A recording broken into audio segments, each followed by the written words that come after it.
অনেকদিন পর গ্রামের বাসায় বেড়াতে আসলো অজয়। তার খুব ইচ্ছে হলো গ্রামের নদীতে মাছ ধরার। সবাই মিলে একটা জাল আর ছোট্ট নৌকো নিয়ে নদীতে মাছ ধরতে চলে গেল। কিছুটা দূরে অজয় কিছু একটা দেখতে পেল। দূর থেকে ভালো করে দেখা যাচ্ছে না, তাই অজয় আর তার সঙ্গীরা মিলে সেটা কি দেখতে নৌকা নিয়ে সেখানে গেল। কাছে গিয়ে বুঝতে পারে একটা মানুষ পড়ে আছে, মুখটা মাটির সাথে লেগে আছে, তাই ভালো করে চেনা যাচ্ছে না। অজয় আর তার সঙ্গীরা মিলে পড়ে থাকা লোকটাকে উল্টাতে অজয় ভয়ে কাদামাখা জায়গায় পড়ে গেল। অজয়ের এমন ভয় পাওয়া দেখে সবাই অজয়কে জিজ্ঞেস করলো ভয় পাওয়ার কারণ। অজয় ভয়ে কিছু বলছে না। অজয় নিজের চোখকে বিশ্বাস করতে পারছে না, এটা কিভাবে সম্ভব। অজয় আবারও পড়ে থাকা লোকটিকে ভালো করে দেখতে কাছে গেল। অজয় এবার শিওর হয়ে গেল এটা আর কেউ নয়, তার ইউনিভার্সিটির ভিপি রবিউল হাসান, যে কয়দিন আগে সাইম নামের এক এসিড কারবারিকে ধরে ছাত্রীদের দিয়ে পিটিয়ে মেরেছিল, যার কথায় পুরো ভার্সিটি কাঁপে। অজয় রবির পালস পরীক্ষা করে দেখে এখনো পালস নড়ছে, মানে রবি বেঁচে আছে। সবাই ধরাধরি করে রবিকে নৌকায় তুলে গ্রামের বাড়িতে নিয়ে গেল। পাশে থাকা একটা বিশ্বস্ত হসপিটালে রবিকে ভর্তি করা হলো, আর রবির কথা কাউকে না জানাতে নিষেধ করা হলো। অজয় গ্রামের বাড়িতে চাচার কাছে আসছে, সাথে তার ফ্রেন্ড ও কাজিনরা আসছে। অজয় ছাড়া কেউ রবিকে চেনে না। অজয়ের চাচা বর্তমানে চেয়ারম্যান, সেই সুবাদে রবির সব খবর হসপিটালের ডাক্তার আর অজয়ের চাচা এবং তার ছাড়া আর কেউ জানে না। অজয় তার চাচাকে রবির ব্যাপারে সব বলেছে, তার চাচাই তাকে এই খবর গোপন রাখতে বলেছে। অজয়ের চাচা ভালো করে বুঝে গেছে রবিকে কোনো নেতা মারতে চেয়েছে। রবিকে অপারেশন থিয়েটারে নিয়ে যাওয়া হলো। অজয় আর তার সঙ্গীরা বাইরে অপেক্ষা করছে। অজয়ের চাচা ডাক্তারকে ফোন দিয়ে সব বলেছে, তাই কাগজপত্র রেডি করতে সময় লাগেনি।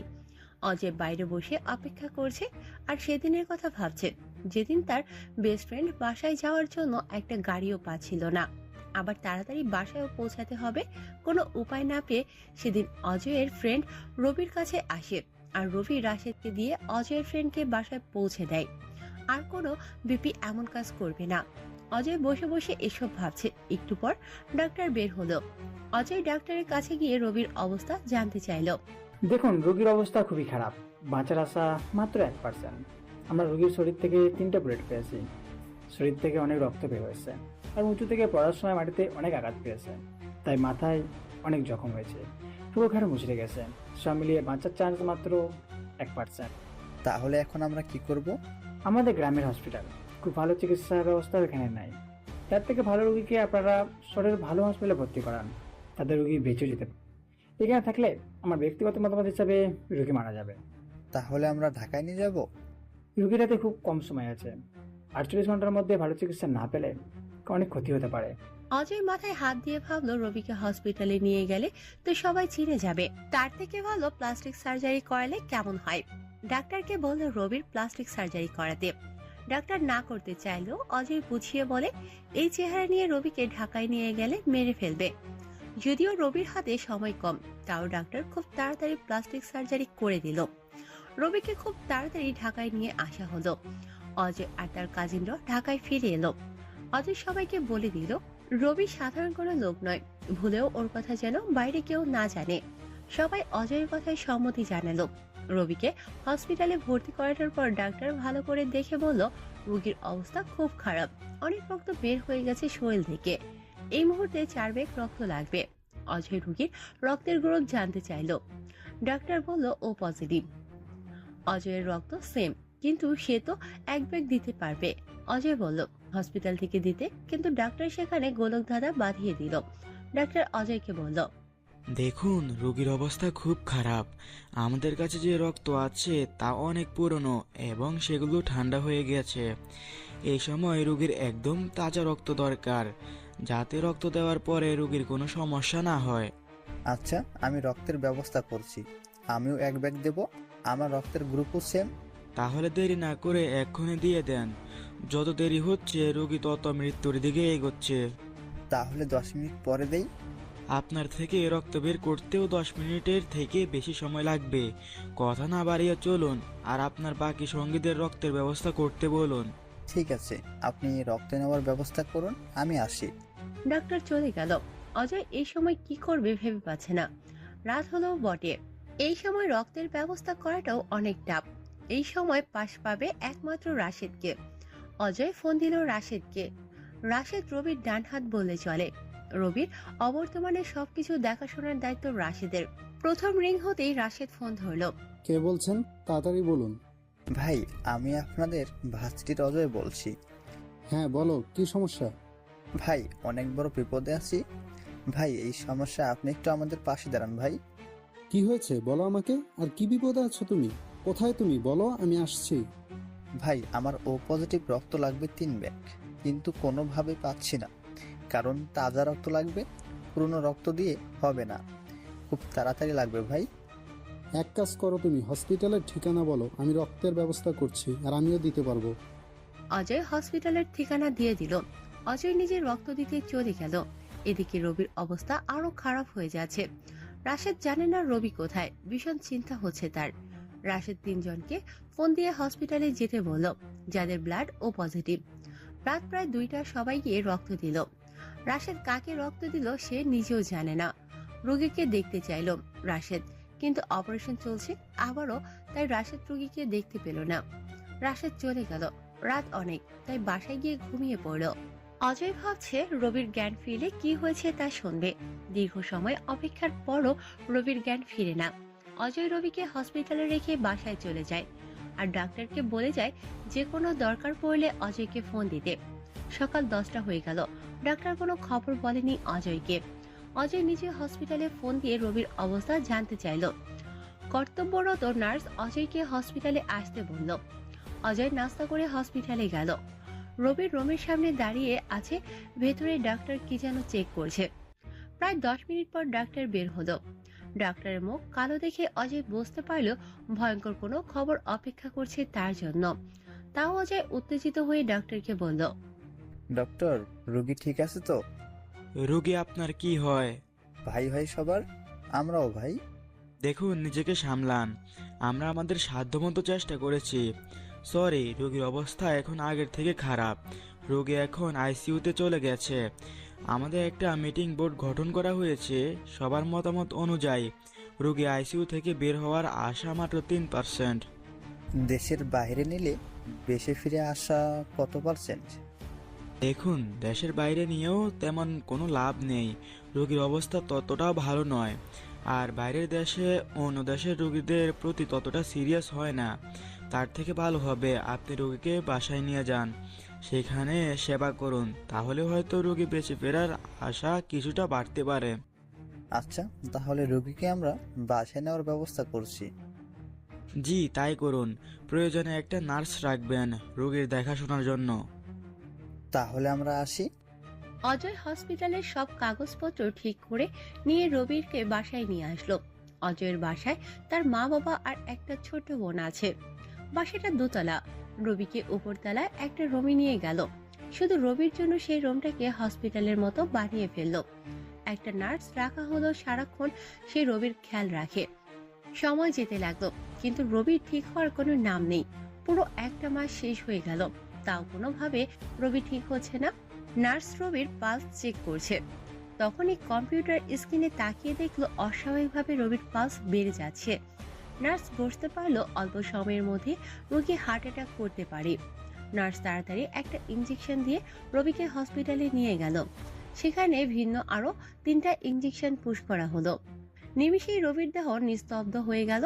ডাক্তার বের হয়ে বলল রোগীর অবস্থা আগের থেকে খারাপ, যে কোনো সময় আরো খারাপ কিছু হতে পারে। নার্সকে আরো ভালো করে কেয়ার রাখতে বলল। তারপর রবিকে আবারও অজয়ের বাসায় নিয়ে আসা হলো। যতটুকু পারছে সবাই রবির দেখাশোনা করছে। বেশিরভাগ সময় নার্স রবির পাশে থাকে।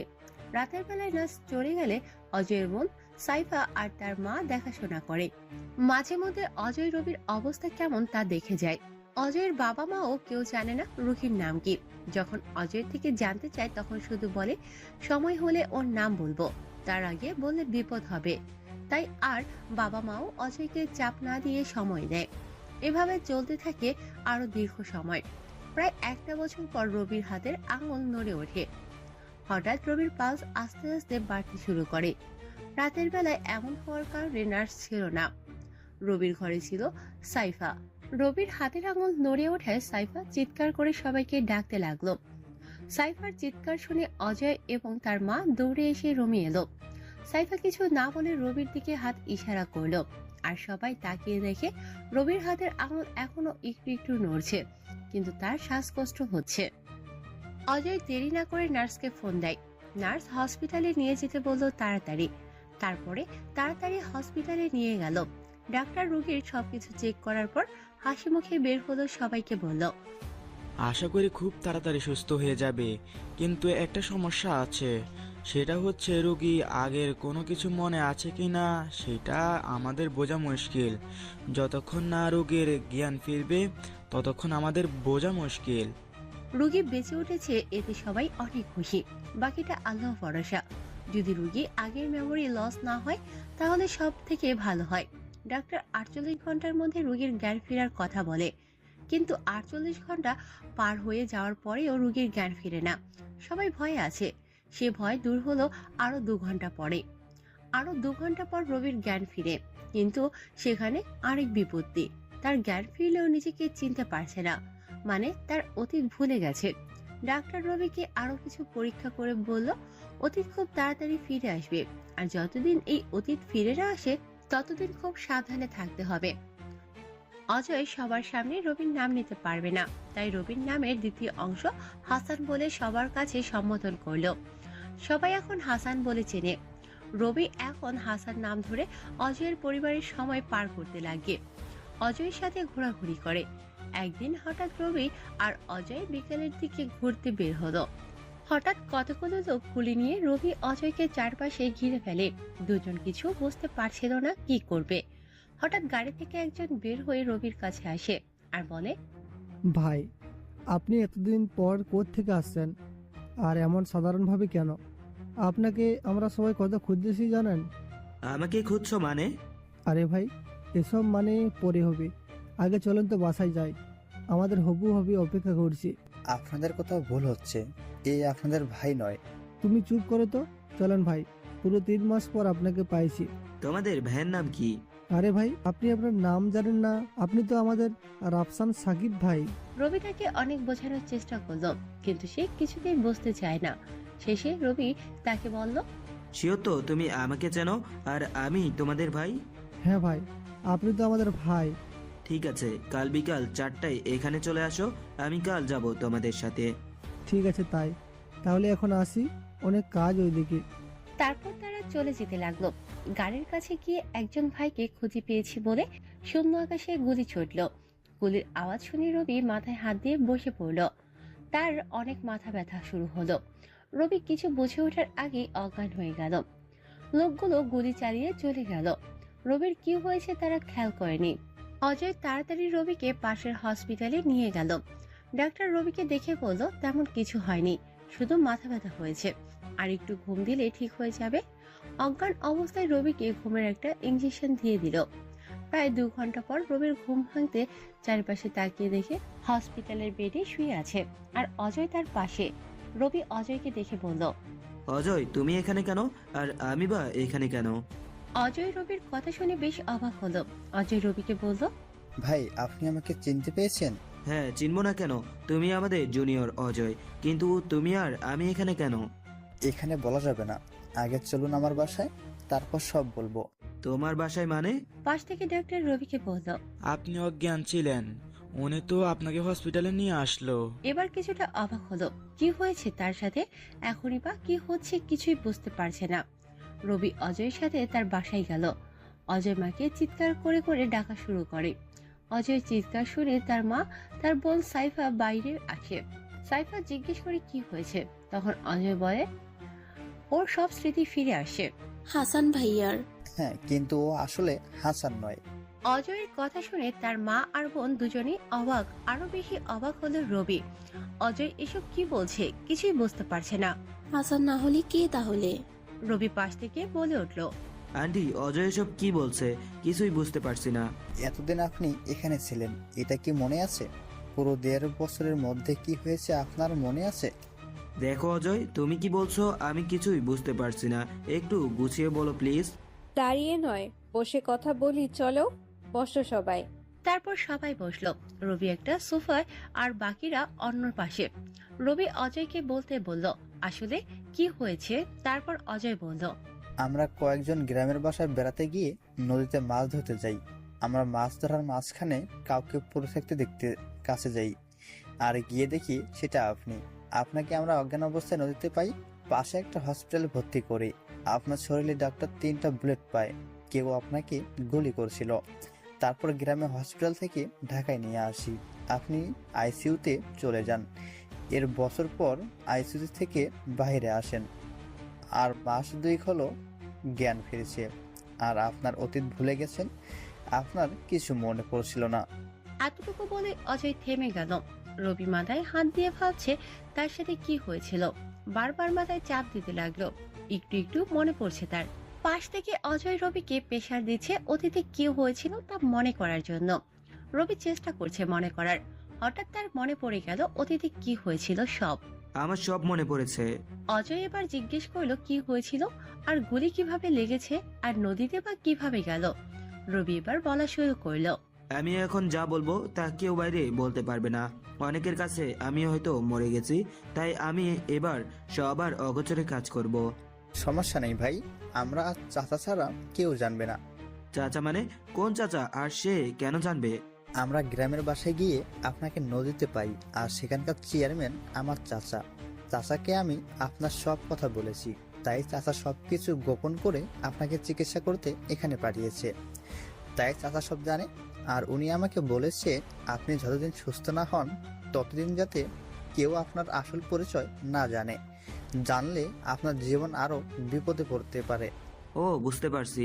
তোমার চাচা আমার শরীরের গুলি দেখে এমন করতে বলেছে। হ্যাঁ ভাই, বলেন কি হয়েছিল আপনার? এবার রবি থেমে না থেকে বলা শুরু করলো। তোমরা ভার্সিটির সবাই জানো আমি রাধিকা নামের একটা মেয়েকে ভালোবাসি। পরে জানতে পারি সে কন্ট্যাক্ট কিলার। আমাকে মেরে ফেলার জন্য সুপারি নিয়েছে এমপি থেকে। সময় আর সুযোগ বুঝে একদিন সন্ধ্যার সময় রাধিকা আমাকে নদীর পাড়ে ঘুরতে নিয়ে যায়। সেখানে গিয়ে আমি নর্মাল ভেবেছিলাম, কিন্তু কিছু সময় বসার পর আমি বুঝতে পারি নদীর চারপাশে এমপির লোক আছে, আর তারা আমাদের ঘিরে রেখেছে। আমি বুঝতে একটু দেরি করে ফেলি। ততক্ষণে এমপির লোক আমাদের খুব কাছে চলে আসে। চাইলে আমি সেইখান থেকে বের হতে পারতাম, কিন্তু আমি তা না করে রাধিকার পুরো মতলব জানতে ওদের কাছে আত্মসমর্পণ করি। তারা আমাকে একটা গোডাউনে নিয়ে গিয়ে টর্চার করে। কিছু সময় পর এমপি এসে টর্চার করে। শেষের দিকে দেখি আমার টিমের মানে ভিপি টিমের সাদেক তাদের সাথে হাত মিলিয়েছে। আমার কাছে বেমানি করলে ফল ভালো হয় না কখনো, তাই সেখানে থাকা গুলি নিয়ে সাদেককে মেরে দিলাম, আর তাদের মধ্যে রাধিকা মেরে দিল আমাকে। তারপর নদীতে ফেলে দিল হয়তো। এরপর কিছু মনে নেই। এরপরে কতদিন কি করেছি জানি না, তবে আজ হসপিটালের কথা মনে আছে। এবার রবি থেমে গেল। সবাই তার দিকে তাকিয়ে আছে। অজয় বলে উঠল, তাহলে এখন কি করবেন ভাই? ফিরে যাবেন নাকি ক্যাম্পাসে? ফিরে যাব না, আড়ালে রয়ে যাব। তবে আমি যে আছি সেটা যাতে কেউ না জানে। ঠিক আছে ভাই, কেউ জানবে না। কিন্তু ভাই, একটু আগে কি হয়েছিল আপনার মনে আছে? না, হসপিটালে আসার আগে কি হয়েছিল মনে নেই। তাহলে বলি সেটা। হ্যাঁ বলো, কি হয়েছিল? অজয় রবিকে কিছু বলবে, কিন্তু থেমে গেল, কারণ পাশে অজয়ের মা আর বোন বসে আছে। অজয় তাদের ভেতরে যেতে বলল। ওরা ভেতরে চলে গেলে অজয় বলে, ভাই, আপনার মুখ প্লাস্টিক সার্জারি করিয়েছি যাতে আপনার জীবনের কোনো ঝুঁকি না থাকে, কিন্তু এখানে মনে হচ্ছে ঝুঁকি আরো বেশি বেড়ে গেছে। কি বলছো?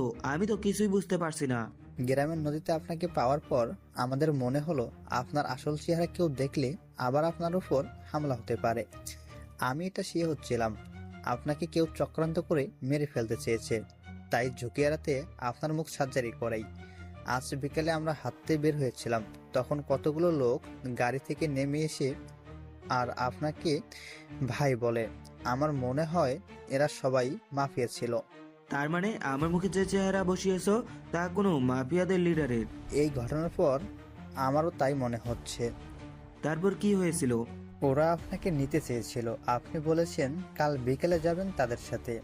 রবি ভাবলো নতুন মাফিয়া নাকি এরা, কারণ পুরনো টিমগুলো তো মাহমুদ লিড করে। রবি ভাবলো তার মুখে যে চেহারা বসানো তা দেখলে হয়তো সে কিছু বুঝতে পারবে। রবি অজয়কে প্রশ্ন করলো ওয়াশরুমে আয়না আছে নাকি। অজয় বলল আছে। রবি ওয়াশরুম কোন দিকে জিজ্ঞেস করে। অজয় দেখিয়ে দেয় ওয়াশরুম। রবি দৌড়ে ওয়াশরুমে চলে যায়। আয়নার দিকে তাকিয়ে দেখে আসলেই তো তার মুখের চেহারা একটা মাফিয়ার। রবি তাকে আগে থেকে চেনে। আয়নার দিকে রবি নিজের মুখটা ধরতে চাইলো, সেটা তো সম্ভব নয়, তাই আয়নায় হাত দিয়ে হাসতে লাগলো। রবি কিছু সময় পর মুখে পানি দিল। সার্জারি খুব ভালো করে করিয়েছে, কেউ বুঝতেই পারবে না এটা আসলে রবি। রবি আয়নার দিকে তাকিয়ে বলল। রাফসান সাকিব। পেছনে অজয় দাঁড়িয়ে ছিল। রবির মুখে রাফসান সাকিব নাম শুনে অজয় বলল। ভাই এটা আবার কে? এটা সেই মাফিয়া যে কিডন্যাপ করে বিভিন্ন দেশে, কিন্তু দুঃখের বিষয় তাকে আজ পর্যন্ত কেউ দেখতে পারেনি কিডন্যাপ করার সময়। আর তার বিরুদ্ধে কোনো প্রমাণও নেই। সবার মাঝে সাধারণ মানুষের মতো করে থাকে, কিন্তু ভেতরে ভেতরে তার কর্মকাণ্ড চালিয়ে যায়। তাহলে কি করবেন ভাই? আর আপনি এসব কিভাবে জানেন? আমার কাছে খবর আছে এই আর কি। আর শুনো, আমি কাল বিকাল 4টায় যাব বলছি না, ঠিক ওই সময় আমি ওখানে যাব আর তাদের সাথে মিশে যাব। এই খবর শুধু তুমি জানবে, আর কেউ যাতে না জানে, ওকে? ভাই এতে অনেক রিস্ক। যদি ওরা বুঝতে পারে আপনি ওদের বস নন, তাহলেই তারা আপনাকে মেরে ফেলবে। ভয় পেও না, আমি ওদের সব কিছু জানি আর সব কিছু লিড দিতেও পারবো। রাশেদ ভাইয়াকে আপনার কথা জানাবো। না, আমি চাই সে নিজে থেকে করুক আমাকে ছাড়া, আর আমার দিকটা আমি সামলাতে পারবো। তাহলে কাল চলে যাচ্ছি। ভাই রিস্ক অনেক, আর একটু ভেবে দেখলে হতো না? আমি না ভেবে কিন্তু কোনো কিছু বলি না, সেটা তুমি জানো। তাও ভাই রাশেদ ভাইয়াকে জানালে মনে হয় ভালো হতো। সেটা আমি পরে জানিয়ে দেব। এখন বলো আমার রুম কোনটা, মানে এতদিন আমি কোন রুমে ছিলাম? অজয় রবিকে রুম দেখিয়ে দিল। রবি পুরো রুমটা ঘুরে দেখলো। খুব ভালো করে গোছানো রুমটা। রবি রুমের ব্যালকনিতে গিয়ে দেখে খুব সুন্দর করে চারিপাশে দেখা যায়। অনেকক্ষণ ব্যালকনিতে দাঁড়িয়ে রবি বাইরের দিকে তাকিয়ে রাধিকার সাথে ঘটে যাওয়া ঘটনা মনে করতে থাকে। এমপি কি করেছে, বিশ্বাসঘাতক সাদেক কি করেছে, এসব ভাবতে থাকে। হঠাৎ পেছনে কারো উপস্থিতি বুঝতে পারে রবি। তারপর পেছন ফিরে দেখে অজয়ের বোন দাঁড়িয়ে আছে। রবি সাইফাকে দেখে বুঝতে পারে সে হয়তো কিছু বলবে, তাই রবি তার কাছে জানতে চায় কিছু বলবে কিনা, কিন্তু সে বলবে না। কিন্তু রবির মনে হচ্ছে সে কিছু বলবে। রবি বুঝতে পারে সাইফা ইতস্তত বোধ করছে বলতে। রবি সাইফাকে নির্ভয়ে বলতে বলে, কিন্তু তাও সাইফা ইতস্তত বোধ করে। সাইফার হাবভাব দেখে রবি বুঝতে পারে সাইফা তাকে পছন্দ করে। এইটুকু পিচ্ছি একটা মেয়ে কিভাবে কি, তাই রবি সাইফাকে বলে। দেখো, তুমি কি বলতে চাও তা আমি বুঝতে পারছি। এসব তোমার ইমোশন, আবেগ। কিছুদিন আমি সামনে না থাকলে ঠিক হয়ে যাবে। আর আমি অজয়ের কাছে শুনেছি তুমি আর তোমার পরিবার আমার অনেক সেবা করেছো, তার জন্য আমি তোমাদের কাছে কৃতজ্ঞ। কিন্তু আমি এমন কিছু করতে পারবো না যার কারণে আমাকে বা তোমাকে নিয়ে ভুল বোঝাবুঝি সৃষ্টি হয়। ভালো করে পড়াশোনা করো, লাইফে অনেক কিছু করা বাকি আছে, বুঝলে? আর হ্যাঁ, তুমি এখন আমার সামনে যা করছো সব ইমোশনাল হয়ে, কিছুদিন পরে এমনিতেই ঠিক হয়ে যাবে। রবির কথা শেষ হতে সাইফা কিছু না বলে মাথা নিচু করে চলে গেল। রবি আরো কিছু সময় ব্যালকনিতে দাঁড়িয়ে রইল। রাতের খাবারের সময় হয়ে গেলে সবাই মিলে একসাথে খেয়ে নিল। রবির মনে হচ্ছে আজ অনেকদিন পর সে খাচ্ছে। যে যার যার মতো করে খেয়ে নিল। রবি রাতের খাবার শেষ করে ঘুমিয়ে গেল। সকালে ঘুম থেকে উঠে অজয়ের সাথে ভার্সিটি ঘুরে দেখলো। রাশেদকে দেখেছে দূর থেকে। রাশেদের সামনে যায়নি, কারণ রবির গলার আওয়াজ বা হাঁটার স্টাইল দেখে রাশেদ বুঝে যেতে পারে। বিকেলের দিকে অজয়ের বাসায় সবার থেকে বিদায় নিয়ে নিল রবি, কারণ কালকে বলা কথা মতো মাফিয়া রাফসান সাকিবের জায়গায় রবি বসবে। যে কোনো সময় তার মৃত্যুও হতে পারে। অজয় বারবার ভেবে দেখতে বলছে, কারণ রবির জন্য অজয়ের সম্মান, এতদিন অজয়ের বাসায় থাকার মায়া কোনোভাবে অজয় মানতে পারছে না। সব থেকে বেশি চিন্তা করছে সাইফা। বলা যায় সাইফা রবিকে অনেক পছন্দ করে ফেলেছে। সাইফার চোখের কোণায় পানি চলে আসে, কিন্তু রবিরও কিছু করার নেই। রবি এখানে থাকলে সাইফা তার প্রতি আরো বেশি আসক্ত হয়ে যাবে। আন্টি মানে অজয়ের মায়ের মুখও কালো।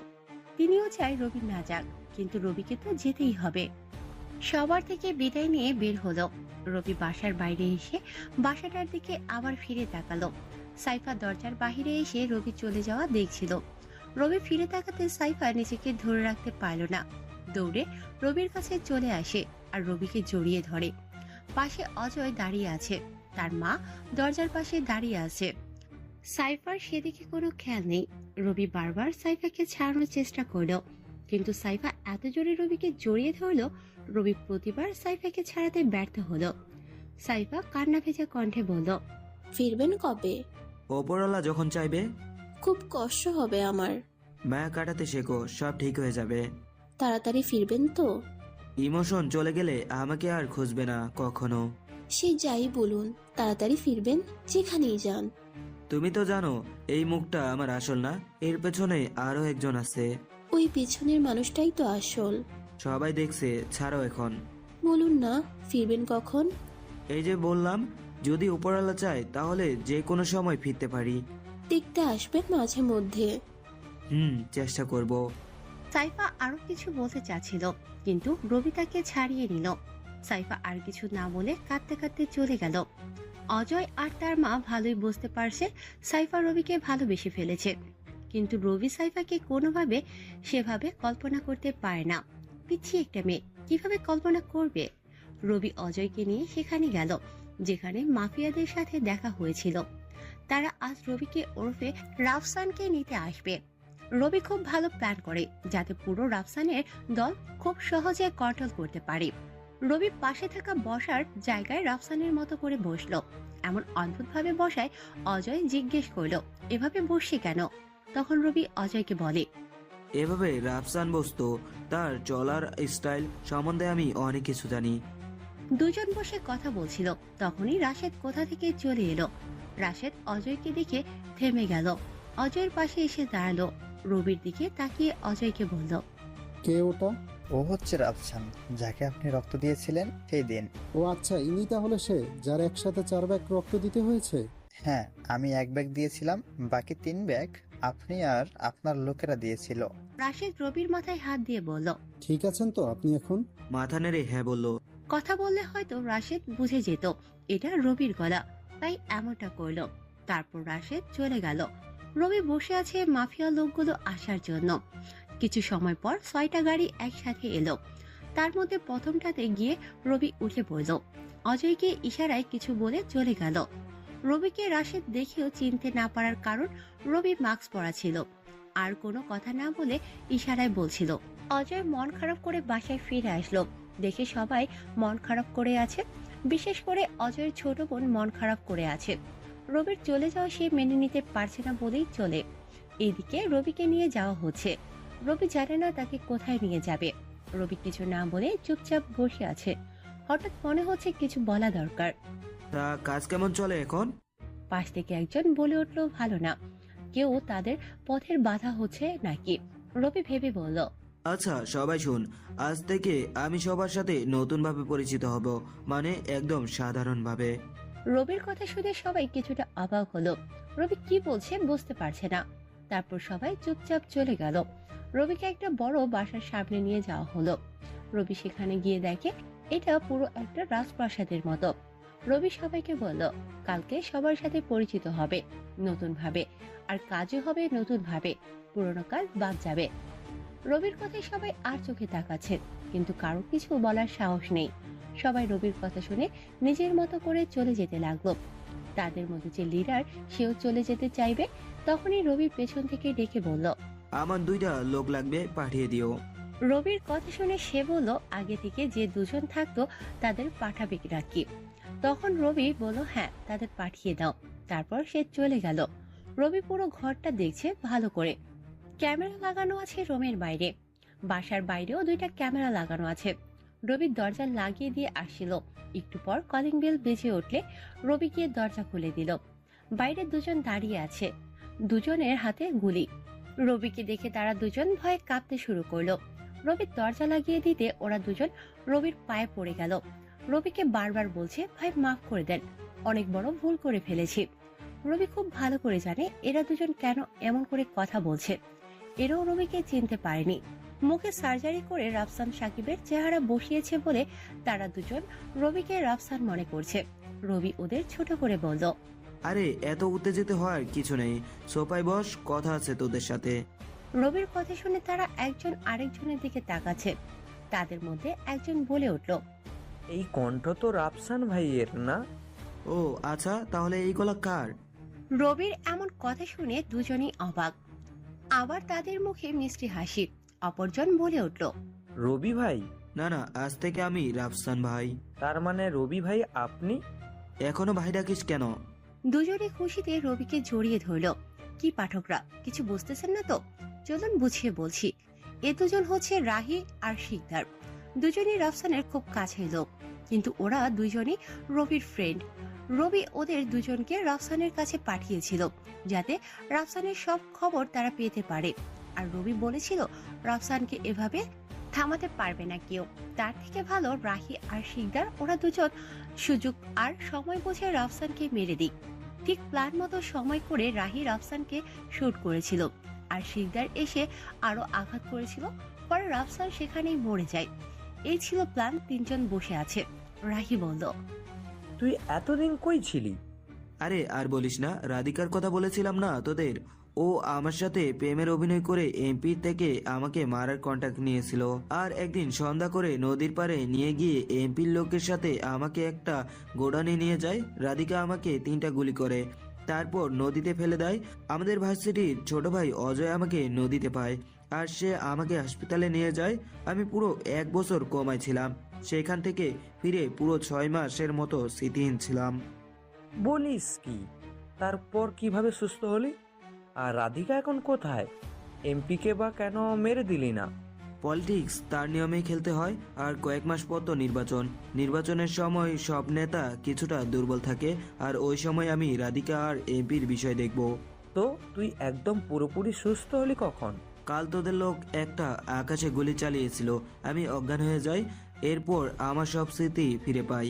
তিনজনে কথা বলছিল, তখনই দরজায় কেউ দাঁড়িয়ে থেকে লুকিয়ে তাদের কথা শুনে, মানে তিনজনের সব কথা শুনে ফেলে।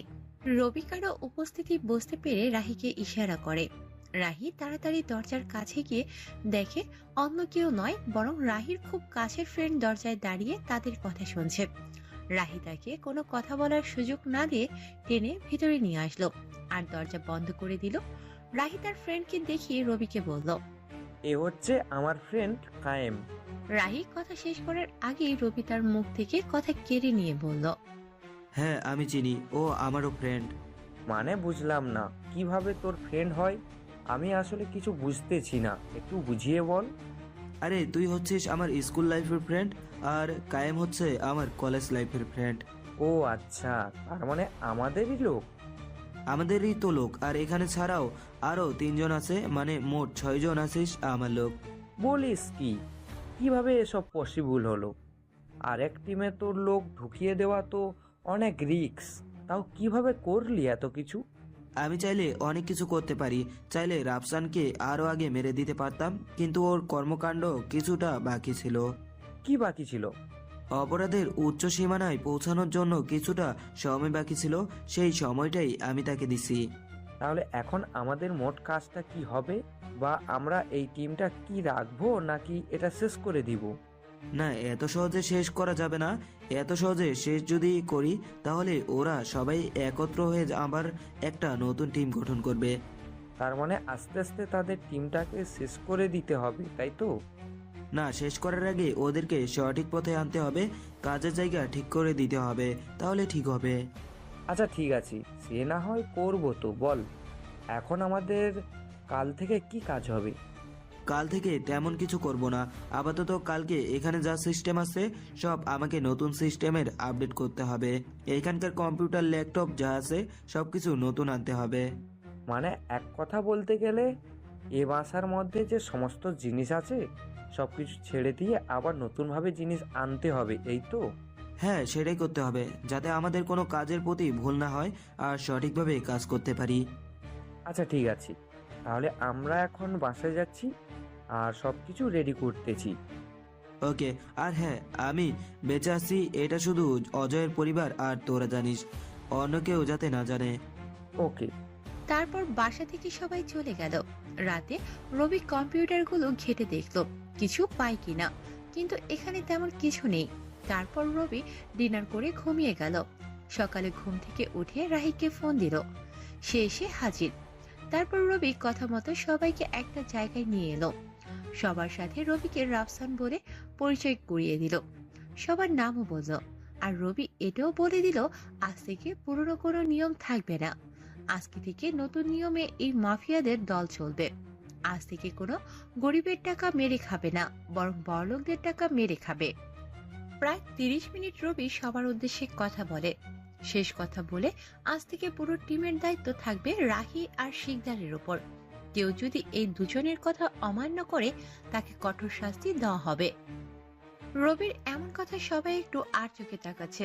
রবি ভালো করে বুঝতে পারছে তার কথাগুলো কেউ সহজভাবে নিতে পারছে না। রবি শেষবারের মতো সবাইকে আবার ওয়ার্নিং দিল, যদি কেউ অন্যায় করে আজ থেকে তাহলে কঠিন শাস্তি হবে তার। তারপর রবি একটা স্টাইল করে হাঁটা শুরু করলো। চলে আসলো রাফসানের বাসায়। রবির কাছে দুজন সারাক্ষণ থাকে, রাহি আর শিকদার। রবি রাহিকে বলল রাফসান কোথায়। রাহি হাসতে হাসতে বলল সে তো অনেক আগে 3 হাত মাটি নিচে চলে গেল। রবি আবার জানতে চাইল কোথায় আছে এখন। তখন রাহি একটা জায়গার নাম বলল। রবি সেই জায়গায় গেল আর গিয়ে দেখে এখনো রাফসানের লাশ সেখানে আছে। রবি ভালো করে দেখে একটা রহস্যময় হাসি দিয়ে চলে এলো। বিকালে কম্পিউটার নিয়ে আসা হলো। বাসার সবাই কিছু চেঞ্জ করে ফেললো। এমন কোনো কিছু রাখে নাই যার কারণে পরবর্তীতে সমস্যা হতে পারে। রবি কম্পিউটার ওপেন করলো। ইমেল লগ ইন করতে ওইদিকে রাশেদের ফোনে অ্যালার্ট চলে গেল। রাশেদ তাড়াতাড়ি করে কম্পিউটারের সামনে বসে পড়ে আর রবিকে ট্র্যাক করার ট্রাই করে। রবি জানতো এমন কিছু হবে, তাই আগে থেকে ট্র্যাকিং করতে না পারার মতো করে দিয়েছে। একটু পর রাশেদ রবিকে মেল করলো। কে তুই, আর জানিস কার মেইল হ্যাক করছিস? আমি আপনার শুভাকাঙ্ক্ষী, আর আমি হ্যাক করিনি, সোজা পাসওয়ার্ড দিয়ে লগ ইন করেছি। কিভাবে পসিবল এটা? এই পাসওয়ার্ড তো আমি আর সে ছাড়া কেউ জানে না। বিপি সাহেব, এত জানাজানির দরকার নেই। আপনার কাজগুলো ঠিকমতো করবেন, ওকে? আর হ্যাঁ, কিছুদিন পর নির্বাচন, এমপির দিকে নজর রাখবেন। আর রাধিকা নামের মেয়েটিকে একদম বিশ্বাস করবেন না। আমি জানি না আপনি কে, তবে আপনি জানেন না আপনি কি বলছেন। আপনার ভালোর জন্য বললাম। আপনার সিক্রেট সব রাধিকা এমপিকে বলে দেয়। আপনার দলে থেকে আপনার দলকে শেষ করে দিচ্ছে, বুঝেন নাই? আমি এসব বিশ্বাস করি না। পরে আপনাকেই পস্তাতে হবে, তাতে আমার কিছু হবে না। কি প্রমাণ আছে রাধিকার বিরুদ্ধে? এবার রবি একটা দীর্ঘশ্বাস নিয়ে বলল, প্রমাণ আছে, তবে সেসব দিলে আপনি ওকে মেরে ফেলবেন। আর নির্বাচনের আগে কোনো ঝামেলা হোক তা আমি চাই না। Best of luck. রাশেদ বুঝতে পারছে না কি করবে এখন। রবি থাকলে এতক্ষণে কিছু করত, কিন্তু সে তো নেই, তাই রাশেদ কিভাবে কি করবে বুঝে উঠতে পারছে না। হঠাৎ রাশেদের ফোন বেজে ওঠে। রাশেদ ফোন বের করে দেখলো রাধিকা। রাশেদ এবার খটকা লাগে, আদৌ কি রাধিকা তার দলের না এমপির? রাশেদ আর কিছু না ভেবে ফোন তুললো। ওপাশ থেকে রাধিকা বলল, হঠাৎ কোথায় গেছো? সামনের নির্বাচনকে ঘিরে কিছু প্ল্যানিং করার কথা ছিল, করবে না? এসব নিয়ে এত তাড়া কিসের তোমার? না, বলছিলাম, জিজ্ঞেস করলাম, আর কিছু না। আমার প্ল্যানিং একদম সিম্পল। ঠিক আছে, আসছি আমি, সবাইকে একত্রে করে নাও, প্ল্যানিং বুঝিয়ে দেব। রাধিকা রহস্যময় হাসি দিয়ে ফোন কেটে দিল আর সবাইকে এক করে নিল। অর্থাৎ রবির বানানোর টিমকে এই টিমে নতুন অনেকে এসেছে। টিমটা আগের থেকে অনেক বড় হয়েছে। রাশেদ গিয়ে পুরো টিমকে নিয়ে একটা মিটিং শেষ করলো। সবাই উঠে চলে যেতে চাইলে রাশেদ সবাইকে থামিয়ে বলল, রবি থাকা অবস্থায় যারা এই টিমে ছিলে তারা একটু বসো, বাকিরা চলে যাও।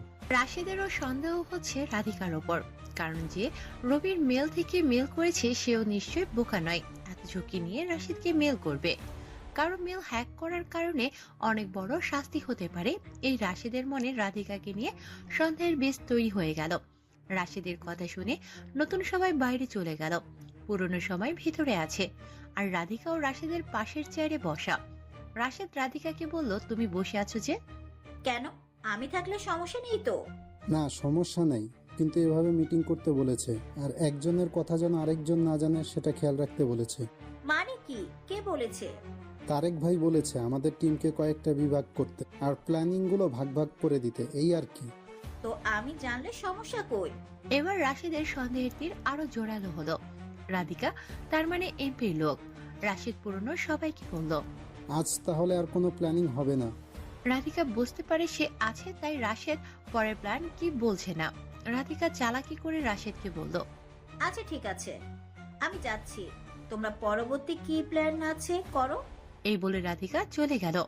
রাশেদ ভালো করে জানে এত সহজে রাধিকা যাওয়ার কথা নয়, কিছু একটা করে তো নিশ্চয়ই গেছে। সামনে থাকা সবাই জানতে চাচ্ছে পরবর্তী প্ল্যান কি হবে। রাশেদ চুপচাপ করে বসে আছে আর রাধিকার বসা চেয়ারে ভালো করে দেখছে। সেখানে রাধিকার ফোন রাখা। রাশেদ বুঝতে পারল রাধিকা ফোনের রেকর্ডিং নিশ্চয়ই চালু করে দিছে। রাশেদ সবাইকে ইশারায় বসতে বলল আর রাশেদ নিজে রাধিকার ফোনটা হাতে নিল, দেখে লক করা। রাশেদ ভালো করে বুঝতে পারছে কি করেছে রাধিকা। রাশেদ সবাইকে চুপ থাকতে বলে নিজের ল্যাপটপ বের করে আর রাধিকার ফোনে কানেক্ট করে লক ভেঙে ফোনের ভিতরে গিয়ে দেখে সত্যি রেকর্ডিং চালু করা। রাশেদও মুচকি হেসে ফোনটা নিয়ে বাইরে গেল আর পেছন থেকে রাধিকাকে ডাক দিয়ে বলল, তোমার ফোন ভুলে চেয়ারে ফেলে আসছো, এই নাও। রাশেদ ফোনটা দিয়ে একটু হাসি দিল। রাধিকা রাশেদের দিকে তাকিয়ে একটা মলিন হাসি দিল। রাশেদ কিছু না বলে আবারও মিটিং রুমে চলে এলো। রাশেদের সন্দেহ যত তত বেশি হচ্ছে। একটা পেপারে বড় করে কি যেন লিখে রাশেদ সবার দিকে দেখালো। রাশেদের পাশেই বসা ছিল তুষার। তুষার লেখাটা দেখে বেশ অবাক, কারণ পেপারে লেখা আছে, আমরা যা বলছি তা সব এমপি এবং অন্য কেউ শুনতে পারছে, কেউ কথা বলবে না, এখানে চিপ লাগানো আছে। এই লেখাটা দেখে সবাই বেশ ঘাবড়ে যায়। রাশেদ সবাইকে অবাক করে দিয়ে ব্যাগ থেকে কোথাও ইলেকট্রনিক ডিভাইস রাখা আছে কিনা চেক করার মেশিন বের করে চেক করা শুরু করলো। পুরো রুম থেকে 3টা সিপ বের করলো। সেগুলো দিয়ে এমপি সব প্ল্যানিং জেনে যেত। রাশেদ একটা রহস্যময় হাসি দিয়ে চিপগুলো একটা বক্সে ভরে ফেললো। টেবিলে বক্সটা রেখে সবাইকে বলল, আমরা এই পর্যন্ত যা প্ল্যানিং করেছি সব এমপি জেনে গেছে, আর আমাদের টিমে যে নতুন কতগুলো ছেলে নিয়েছি তাদের মধ্যে এমপির ছেলে আছে। রাশেদের কথা কেড়ে নিয়ে তুষার বলল, তাহলে তো এখন আমাদের নতুন ভাবে প্ল্যান করতে হবে।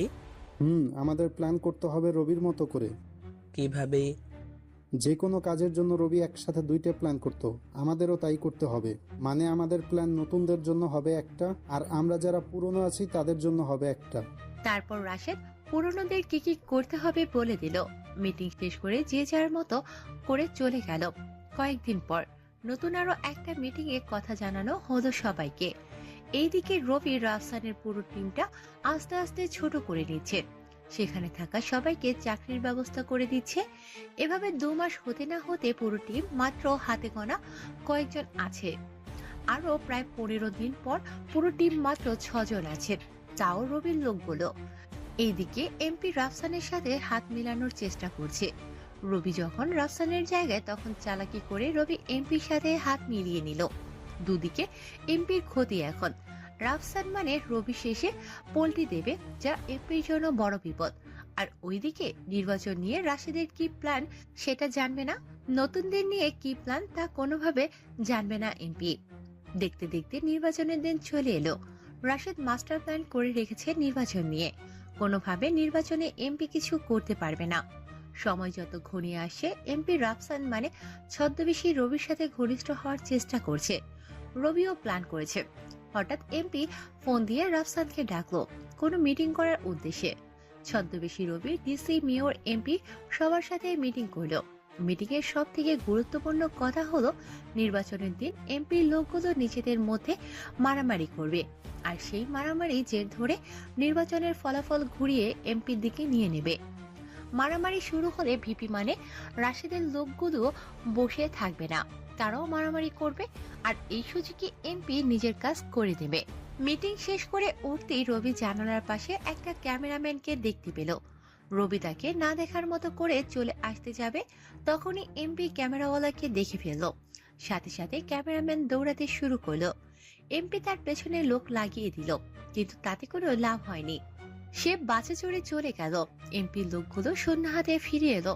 মিটিং এর পুরো ভিডিও রবির কাছেও আছে, কারণ রবির শার্টে ক্যামেরা লাগানো ছিল, যা দিয়ে সবকিছু ভিডিও হয়েছিল। এমপি সব লোকেদের বলে দিল ওই ক্যামেরাম্যানকে ধরতে, কিন্তু তাকে আর খুঁজে পায় না। এদিকে ক্যামেরাম্যান রাশেদকে ফোন দিয়ে এই ভিডিওর কথা বলে দিল। ক্যামেরাটা বাসে রেখে দিয়ে মেমোরি কার্ড নিয়ে সে চলে যেতে লাগলো। পথেই এমপি লোক তাকে ধরে ফেললো। ধরতে না ধরতে রাহি আর শিকদার সেখানে হাজির। রাহি ক্যামেরাম্যানকে চেক করলো, কিন্তু সেখানে চিপ পেল না। একটু পরই রাশেদের লোক সেখানে এলো, রাশেদ সহ আছে। রাশেদ রাহি আর শিকদারকে দেখে অবাক। রাশেদ দুইজনকে বলল, ওকে ছেড়ে দেয়। তা কেমনে হয়? আমি আর আমাদের ভাইয়ের মিটিংয়ের ভিডিও করেছে, সে তাই ধরতে আসছি। কেউ পথে আসলে তাকে সরিয়ে দেব। দেখ, তোরা দুজন আমাদের বন্ধু হয়ে কিভাবে এমপির হয়ে কাজ করতে পারিস। টাকা মানুষকে সব করাতে পারি। আমাদের ভাই যা বলে আমরা তাই করি। তোদের রাফসান ভাই একটা অমানুষ। নিয়ে যাচ্ছি এই বেটাকে, কেউ পথে আসলে তাকে মেরে শেষ করে দেব। রাহি আর রাশেদের মধ্যে অনেক কথা কাটাকাটি হয়। হঠাৎ রাশেদের ফোনটা বেজে ওঠে। ফোনটা ধরতে ওপাশ থেকে ভিন্ন রকম একটা কণ্ঠে বলা শুরু করলো। ক্যামেরাম্যানকে রাহির হাতে তুলে দাও। কে তুই? আমাকে চিনতে হবে না, তবে এটা জানি ওকে ছেড়ে দিলে তোদের ভালো হবে। ভয় পাস না, আমি তোর শুভাকাঙ্ক্ষী। আমি বলে দেব কিভাবে কি করবি। আর যে ভিডিওর জন্য তোরা সবাই ক্যামেরাম্যানকে খুঁজতেছিস, সে ভিডিওটা তোর ফোনে পাঠিয়ে দিছি।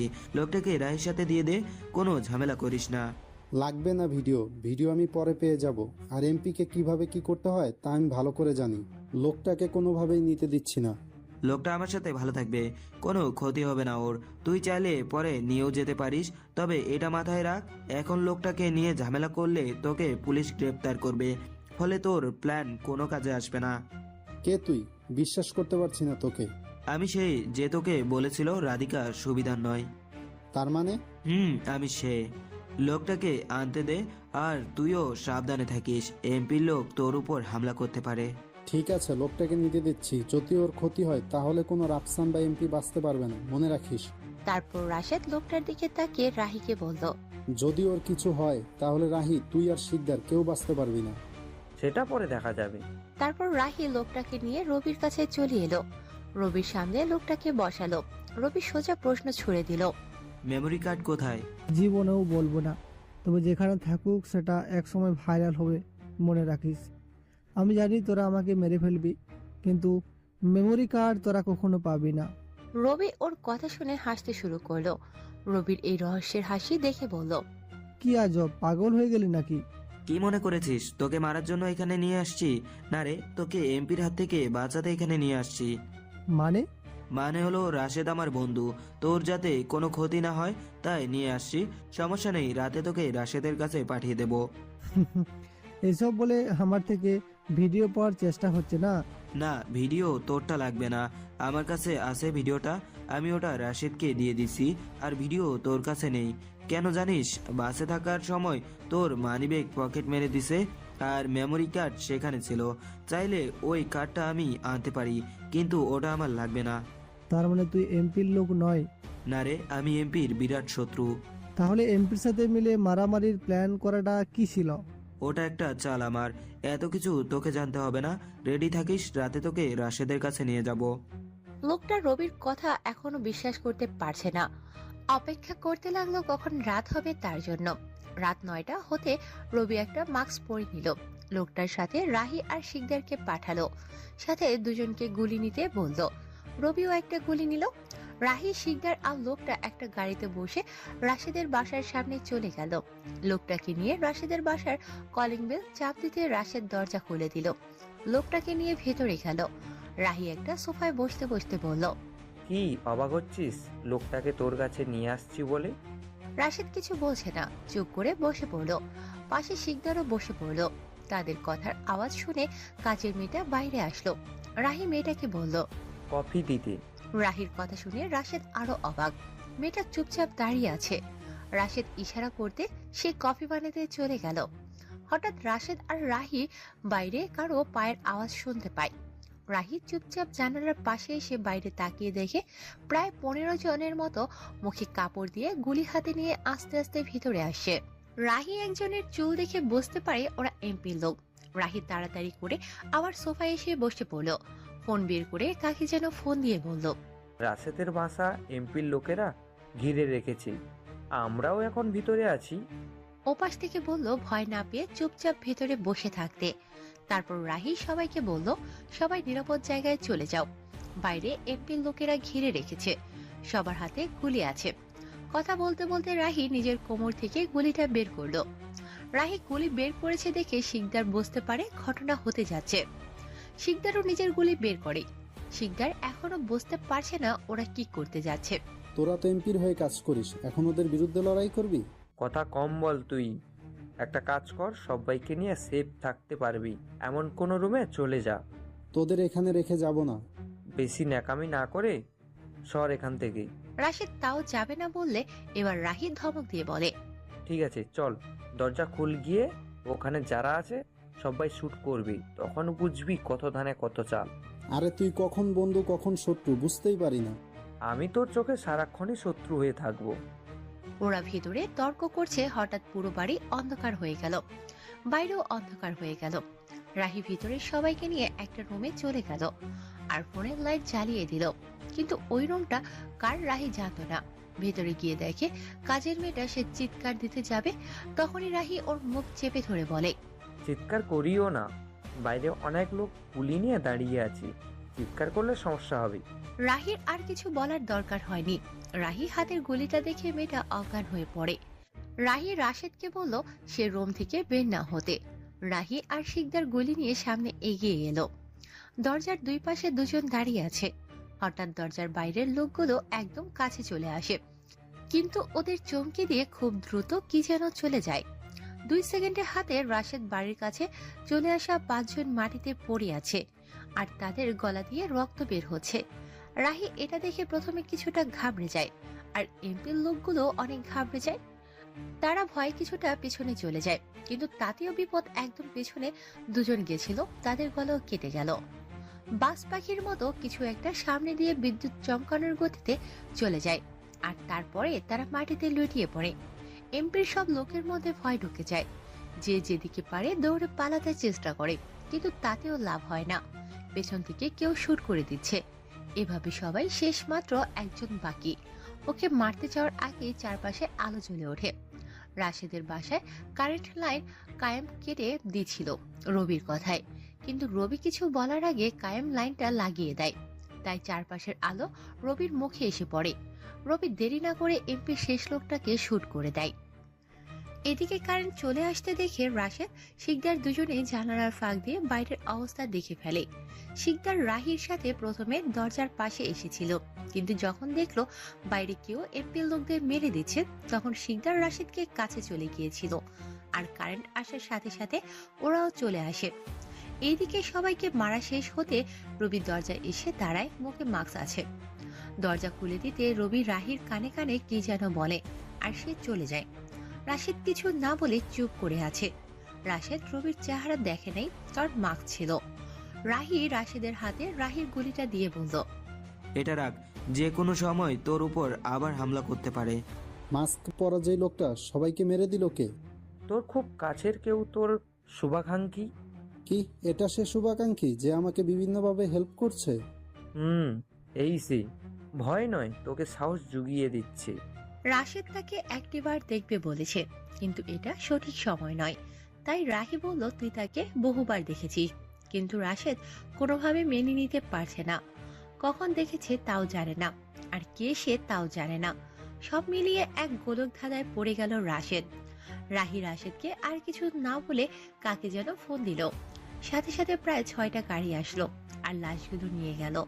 ততক্ষণ পর্যন্ত রাহি আর শিকদার রাশেদের বাসার ভেতর ছিল। কাজ শেষে রাহি আর শিকদার চলে এলো, রাশেদকে বলে এলো সাবধানে থাকতে, আর কোনো সমস্যা হলে যেন রাহিকে জানায়। সকালে ঘুম থেকে উঠে রবি নাস্তা করে নিল। রাহি আর রাশেদকে একটা প্ল্যান বুঝিয়ে দিল নির্বাচন নিয়ে, আর সে প্ল্যানটা রাশেদকে বুঝিয়ে দিতে বলল। কালকের পর পরশু নির্বাচন, এমপির পদে এমপি আছে, বিপরীতে দাঁড়িয়েছে রাশেদের দলের একজন। হঠাৎ একটা ভিডিও সবার নজরে আসে, যেটা কয়েক মিনিট আগে আপলোড করা হয়েছে। ভিডিওতে দেখা যাচ্ছে এমপি এই পর্যন্ত কতগুলো কিডন্যাপ আর ধর্ষণ করেছে, তার পুরো ভিডিও সেখানে আছে। এই ভিডিও দেখে এমপির ভোট পাওয়ার আশা 80% নেমে গেছে। কিছু সময় পর আরো একটি ভিডিও আপলোড হলো, সেটাতে এমপির কাছের লোকদের কয়েকজনদের আত্মীয় স্বজনদের কান্নার চিৎকার শোনা যাচ্ছে। তাদের পরিবারেও কেউ না কেউ এমপির হাতের শিকার হয়েছে।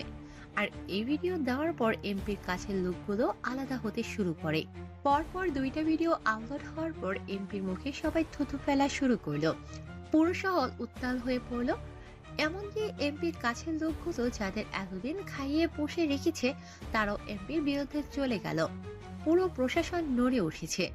এই ভিডিওগুলো যদি সত্যি হয় তাহলে এমপির বিরুদ্ধে আইনের ব্যবস্থা নেওয়ার আশ্বাস দেয় পুলিশের সিনিয়র কর্মকর্তা। পুরো শহর উত্তাল। এমপির বিরুদ্ধে সাধারণ জনতা ক্ষোভ প্রকাশ করছে। পুলিশ শত চেষ্টা করেও জনতাকে থামাতে পারছে না। ভিডিও আপলোড হওয়ার 1 ঘন্টার মধ্যে এমপির বাসার সামনে সাধারণ মানুষের মিছিল করছে। পুলিশ শত চেষ্টা করেও তাদের থামাতে পারছে না। এমপি ভিতরে বসে চিন্তা করছে কি করবে এখন। এমপি ভাবলো রাফসানকে নিয়ে ভোট কেটে নিবে, যেমন আমাদের সরকার ভোটের আগের রাতে ভোট নিয়ে ফেলে। এমপি রাফসানকে ফোন করে কিন্তু বিজি পায়, কেননা রাফসান মানে রবি তো ভিডিওগুলো আপলোড করেছিল। একটু পর এমপির কাছে একটা মেল আসে, যেটাতে লেখা আছে, বলেছিলাম না আমার সাথে লাগলে তোর অস্তিত্ব থাকবে না। এটা কেবল শুরু হলো, তুই 2% ভোটও পাবি না। কেন জানিস? কারণ তোর কাছে লোকগুলো তোকে আর ভোট দিবে না। যাদের তুই নিজের টাকায় চালাচ্ছিলি তারাও তোর বিরুদ্ধে গিয়ে ভোট করবে। এটাই আমার প্ল্যান। আর কে? এবার এমপি আরো বেশি ঘাবড়ে যায়। যদি এমপি এবার ভোট না পায় তাহলে তার এত ব্যবসা, যার মধ্যে 90% বেআইনি, সব তো শেষ হবে, সাথে এমপিও শেষ হবে। কারণ সাধারণ জনতা যেখানে খেপে গেল সেখানে প্রশাসন আর কিছু করতে পারবে না। এমপি বারবার ট্রাই করে রাফসানের সাথে কথা বলার। এই মুহূর্তে চাইলে রাফসান তার জন্য কিছু করতে পারে। বারবার ফোন দিয়েও রাফসান ফোন ধরছে না। বেশ কিছু সময় পর রাফসান ফোন ধরে আর এমপির সাথে দেখা করতে বের হয়। এমপির একটাই চাওয়া, যেভাবে হোক এমপিকে ভোট পেতেই হবে। যত খারাপ হোক তাতে কিছু আসে যায় না। এমপির রাতের ভোট নিয়ে নেওয়ার চিন্তা করলো, রাফসানের সাথে ডিল করলো। রাফসান রহস্যময় হাসি দিয়ে এমপিকে বলল, চিন্তা করবেন না, কেউ বুঝতে পারবে না আপনার অবস্থান কোথায় থাকবে। এমপি চিন্তাযুক্ত হাসি দিয়ে বলল, তুমি হলে আমার শেষ ভরসা। যাদের এতদিন খাইয়ে পরিয়ে রেখেছি তারাও আজ আমার থেকে দূরে। রাফসান মানে রবি এমপিকে সান্ত্বনা দিয়ে চলে এলো। পরের দিন নির্বাচন, তাই এমপির কথা মতো রাতে ভোট হয়ে যেতে হবে। এদিকে রাশেদও খুব সতর্কর সাথে কাজ করছে। প্রতিটি নির্বাচন কেন্দ্রের চারপাশে লোক লাগিয়ে দিয়েছে যাতে রাতে ভোট হয়ে না যায়। এইদিকে রবি সব ছেলে পেলেদের এক হতে বলল। রাত 9টা হতে সব ছেলে পেলে চলে আসছে। সবাই রবির সামনে খোলা আকাশের নিচে দাঁড়িয়ে আছে। রবি সবার উদ্দেশ্যে বলল, আমরা এতদিন অনেক বড় বড় অপরাধ করেছি আর নেতাদের তেল মারতে তাদের পাশে থাকতে যে কোনো কাজ করেছি। বিনিময়ে আমরা পেয়েছি শুধু কিছু টাকা, আর ওই এমপি বেআইনি যত বিজনেস আছে সব পরিচালনা করছে। রবির কথার মাঝখান থেকে একজন বলে উঠল, জি ভাই, ওই এমপি আমাদের এরিয়ার অনেক মেয়েকে পাচার করে দিয়েছে, আবার অনেকে তার ধর্ষণের শিকার হয়েছে। হ্যাঁ, এসব আমরা জেনে বুঝে এমপির মতো লোকদের করে দেওয়ার সুযোগ করে দিচ্ছি, কিন্তু আমরা সে ভুল আজ আবার করব না। হ্যাঁ, আমরা এমপি থেকে টাকা নিয়েছি, তার মানে এই নয় তার কথাই শুনতে হবে। মনে রাখবে সবাই, এমপি যে টাকাগুলো আমাদের দিচ্ছে সবগুলো টাকা গরিব মানুষের। আজ সঠিক নির্বাচনের মাধ্যমে আমরা এমপিকে পদ থেকে সরিয়ে আনবো। আর আমরা জানি বিরোধী দলের এমপির প্রার্থী মানুষ হিসেবে অনেক ভালো। পুরো অতীত ঘেটে দেখেছি আমি, অতীতে কোনো বেআইনি কাজের সাথে সে জড়িত ছিল না। তাই আমি চিন্তা করলাম ওনাকে আমরা এমপি করব। আর বর্তমান এমপির অনেক ভিডিও ভাইরাল হচ্ছে, আরও হবে সামনে। তার সব আকাম কুকামের ভিডিও আমরা দেখতে পাচ্ছি। তাহলে আজকের মিশন এমপিকে ভোট দেওয়া নয়, বরং সাধারণ মানুষের সাথে কাঁধে কাঁধ মিলিয়ে তাদের অধিকারকে ফিরিয়ে দেওয়া। আমরা ভোট ছিনিয়ে নিতে যাব, কিন্তু নিব না, আর না কাউকে নিতে দেব। 1970 সালে নির্বাচনের সময়ও এত ভোট চুরির ঘটনা ঘটেনি। পাকিস্তানের অত্যাচারে সাধারণ মানুষের পাকিস্তানের বিরুদ্ধে ভোট দিয়েছিল, তখন রাতের বেলায় ভোট হয়ে যায়নি। কিন্তু বর্তমানে এমন পরিস্থিতিতে চলে আসছি, দিনের ভোট ভোটের আগের রাতে হয়ে যায়। তার মানে পশ্চিম পাকিস্তান মানে বর্তমান পাকিস্তান থেকেও মারাত্মক বর্তমান রাজনৈতিক দল। রবি এতটুকু বলে থেমে গেল। দীর্ঘশ্বাস নিয়ে আবার বলা শুরু করলো, এই এমপি যদি আবারও তার পদ টিকিয়ে রাখতে পারে তাহলে ভবিষ্যতে অনেক বড় হুমকি হয়ে দাঁড়াবে। পরের বার হয়তো আমাদের আপনজনদের উপর তার অত্যাচার শুরু হবে। আজ এখানে সবাই শপথ করো যাতে আজ থেকে যতদিন বেঁচে আছো ন্যায়ের পথে লড়াই করবে। সবাই মাথা নিচু করে আছে। রবি বুঝতে পারছে তাদের মরেন করুণ অবস্থা। রবি সবাইকে শপথ করালো আজ থেকে কোনো অন্যায় করবে না। তারপর সবাইকে একটা করে কোট পরিয়ে দিল। সাথে একটি করে গুলি। আজ রাতেই ভোট নিয়ে নেওয়ার চেষ্টা করবে, তাই সবাইকে প্রতিটি কেন্দ্রে পাঠিয়ে দিল। সবাই এক ড্রেসে ঘোরাঘুরি করছে। রাতের বেলা এমপির আরো একটা ভিডিও আপলোড হলো, যার মধ্যে মারামারি লাগানোর ফুটেজ ছিল। এমপির ভোট আরো কমতে শুরু করে। কে এই ভিডিও আপলোড করছে তা এমপি ভালো করে বুঝতে পারছে, তাই ভিডিওর পেছনে লাগা বন্ধ করে দিয়েছে। রাতে এমপির ঘুম নেই। রাত 2টা এমপি রাফসান মানে রবিকে ফোন দিল। রবি খুব আরামে ঘুমাচ্ছিল। ফোনের আওয়াজে ঘুম ভেঙে গেল। দেখে এমপি ফোন দিছে, মাথায় নড়ে গেল রবির। না চেনার মতো করে বলল, কোন শালারে এত রাতে ফোন দিয়ে ডিস্টার্ব করিস? আমি এমপি বলছি। এত রাতে ফোন দিয়ে ডিস্টার্ব করিস কেন? রাখ ফোন। ওই আমি এমপি বলছি। এবার রবি উঠে বসলো আর এমপিকে বলল, তুই এমপি বল বা মন্ত্রী, তাতে আমার কোনো যায় আসে না, রাখ ফোন।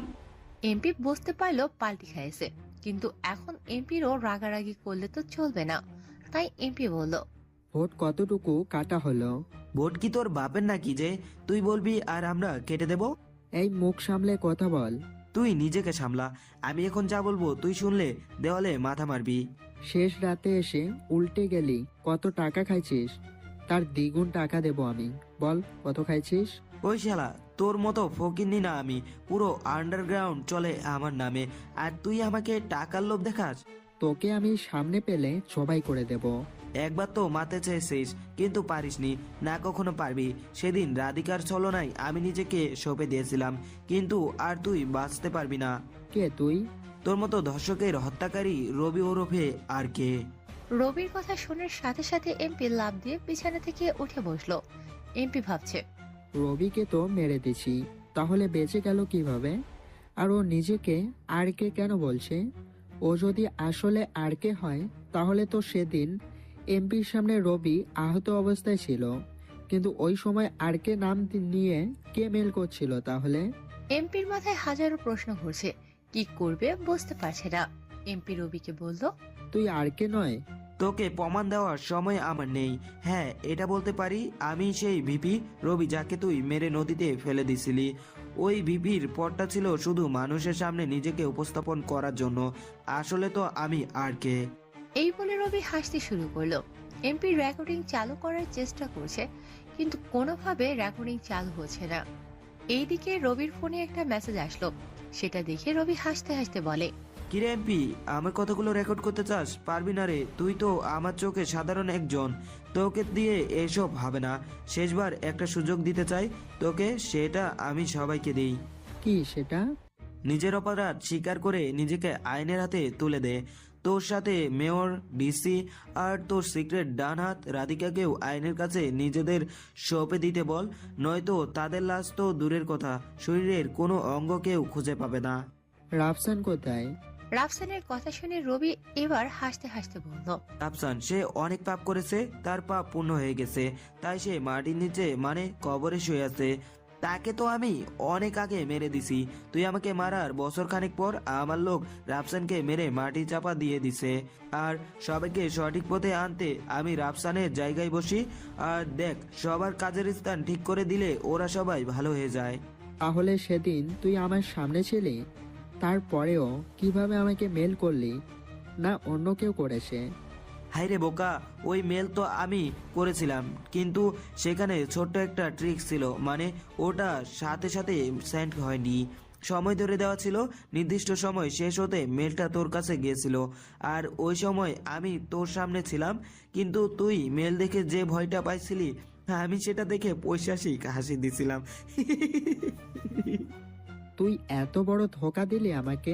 তুই মানুষকে ধোকা দিয়ে এই পর্যন্ত এসেছিস, তোকে ধোকা দেওয়া ততটা সহজ নয়, কিন্তু তোর লোকদের দিয়েই আমি তোর সব অপকর্ম আমার হাতে নিয়েছি। এখন পারলে একটু ঘুমা। কাল থেকে জেলের ভেতর কিংবা পরশু থেকে মাটির ভেতর থাকতে হবে। কাল থেকে 24 ঘন্টার মধ্যে তোরা সবাই নিজেদের অপকর্মের কথা মিডিয়ার সামনে বলবি, নয়তো। রবি আবারও পৈশাচিক হাসি দিয়ে ফোন কেটে দেয়। এমপির ঘুম তো দূরের কথা, দেশ ছেড়ে কিভাবে পালাবে তা চিন্তা করছে।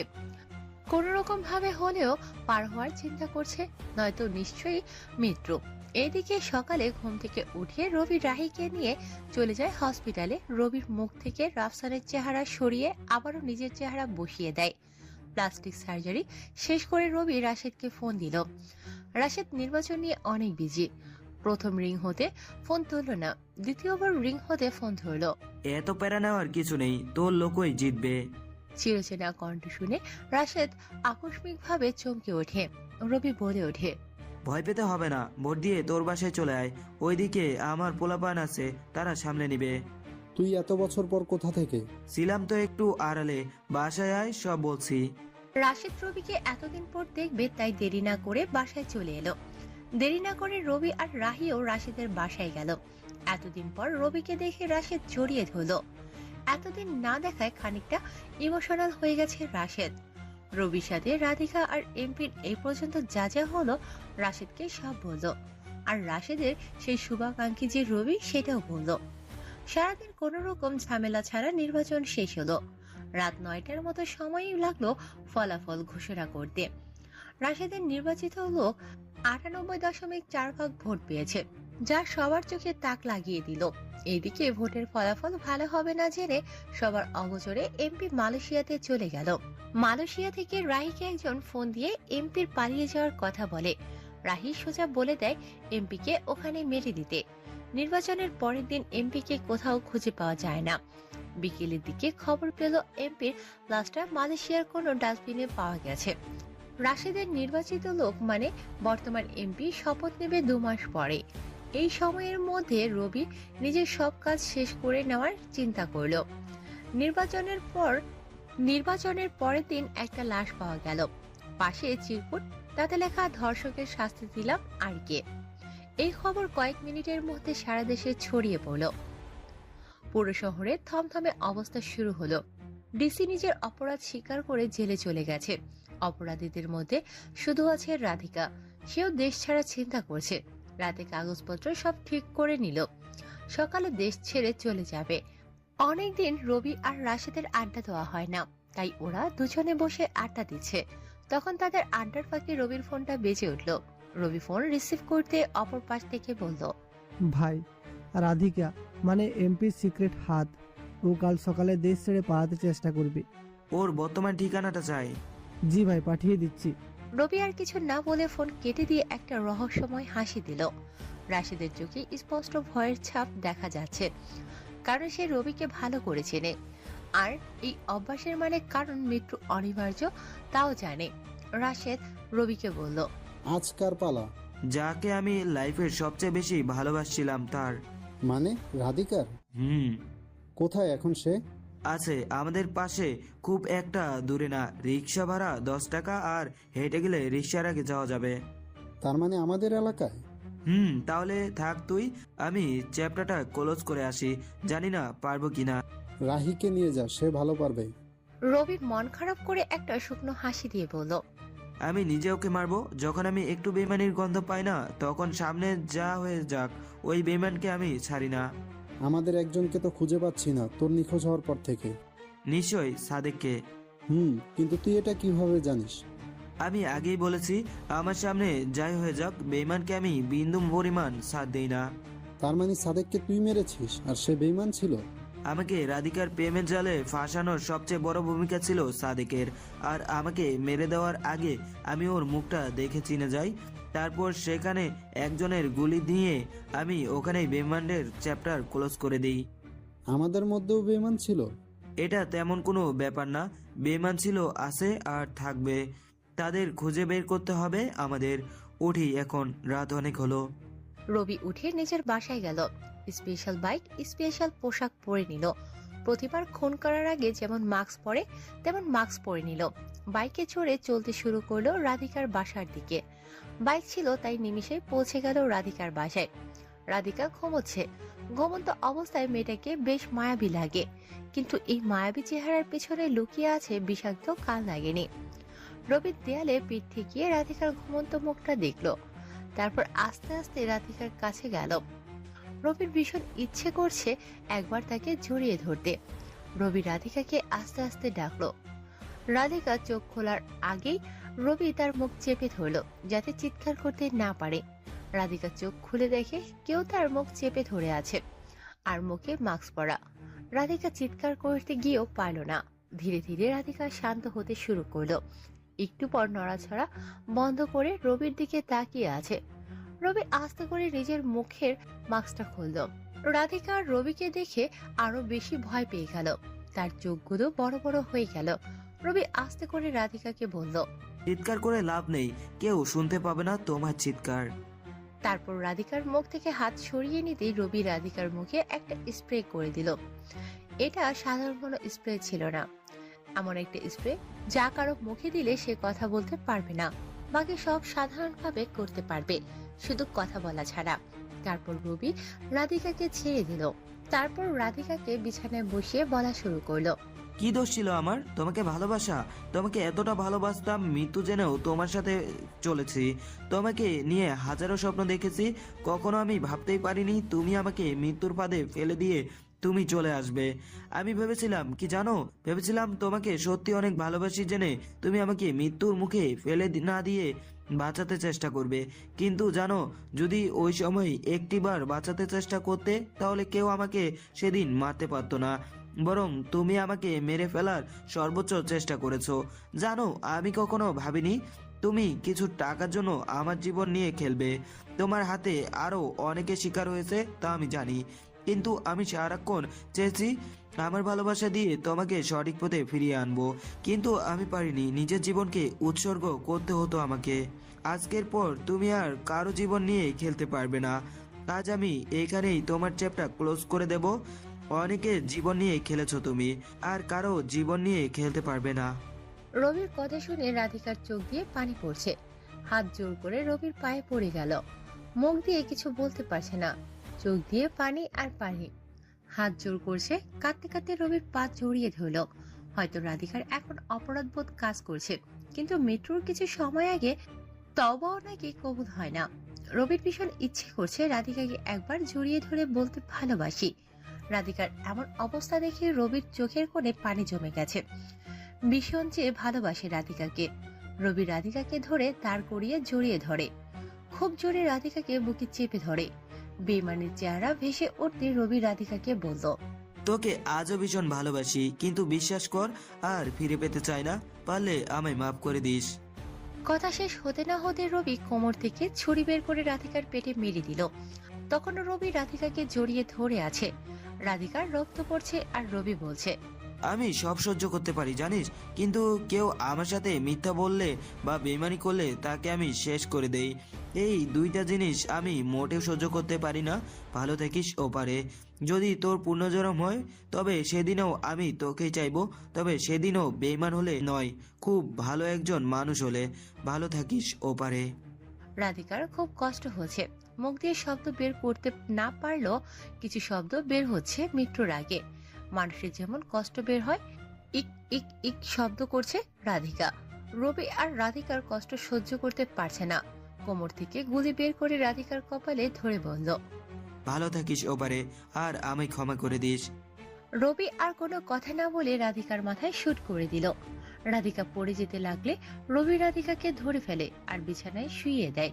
রাধিকা মৃত্যুকে আলিঙ্গন করলো, একদম শান্ত হয়ে শুয়ে আছে।